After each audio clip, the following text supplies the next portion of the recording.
The dream economic scenario might be back on the table as inflation cools and growth surges. U.S. inflation cooled to just 3.2% in October, per Tuesday's Consumer Price Index report. It's a sign the dream economic scenario, where the Fed reins in inflation without crushing growth or driving up unemployment, is still on the table.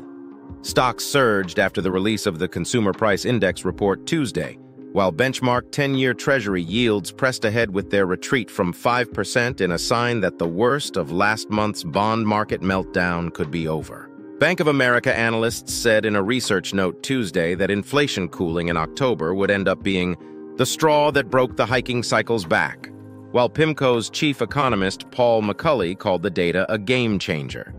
If the Fed looks at the October CPI report and decides to stop tightening, that'll be good news for the U.S. consumer too, because lower borrowing costs filter through to other products like mortgage rates, which have surged north of 7.5% in recent months.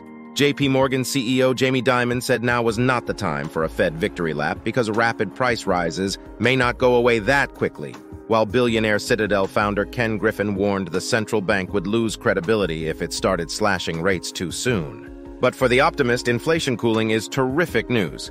In July, Business Insider's Matt Turner laid out what he called the dream scenario for the economy, where the Fed is able to bring inflation down to its 2% target without dragging down growth or crushing the job market.